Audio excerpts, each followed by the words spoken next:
The Oskaloosa City Council met in regular session on Monday evening, where they dealt with not only spring cleanup, but also moving several projects forward.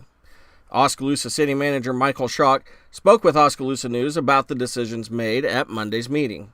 In regards to spring cleanup, Schrock said that the council voted on a recommendation made by him not to have the annual cleanup days. I made a recommendation to the City Council based off of some input from our staff and reviewing the data that we would stop the program going forward.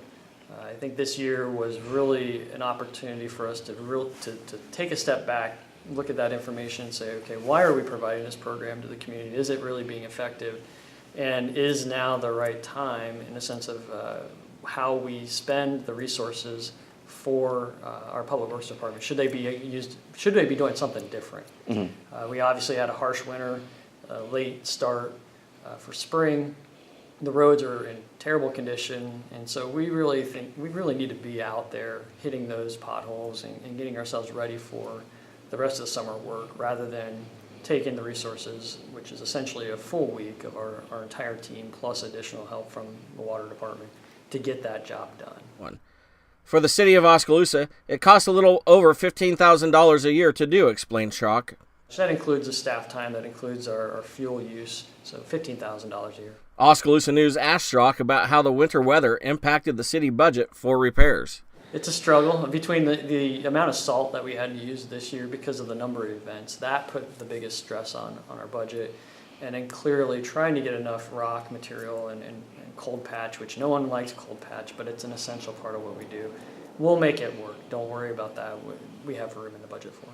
The Early Childhood Development Center was also a major topic of the meeting, and the council authorized Schrock to keep moving that project forward. So we're in the process of selecting an architect to design the building. Obviously, we've talked about this a couple years ago, had some initial concepts put together on what the building might look like, but those were just used for informational purposes and to provide an initial concept estimate, so a construction cost estimate. We need to really now move into more than just the concept and actually design the building. And so the council's given me direction to negotiate a contract with a firm called SVPA. They're the same architectural firm that designed and helped construct the YMCA in Waukee and the YMCA in Indianola. So that's the next step, is to get them on board April 15th, present a contract to the council, and then the project will start. And that's something that I didn't get into a lot of detail tonight, but the idea is that by this time next year, we'll have the project, the building designed, so people will see what it looks like, and then we'll be getting construction bids. And if all goes well, construction could start as soon as next spring or summer. The total cost for the architect, which will include the design and construction administration, will be approximately $1.1 million. We expect the project itself to be about $19.65 million, and that's all in. So that includes the construction cost and the architect's work. Other projects the city is working on include the sanitary sewer system and the continual improvements that have been underway after mandates from the Iowa Department of Natural Resources were placed on the city. So the council authorized about 2.6 of closer to $3.1 million if you include the engineering fees of sewer maintenance work. An essential part of what we're doing. We're required to do it under a plan that we agreed to with the Iowa Department of Natural Resources. So it's not like we can just defer this. We had to do that work. That's the good thing. So we're doing the preventative maintenance, and I mentioned to the council, we approach sewer work just like we do roads. We're always trying to keep the sewer and the roads in a condition before they fail.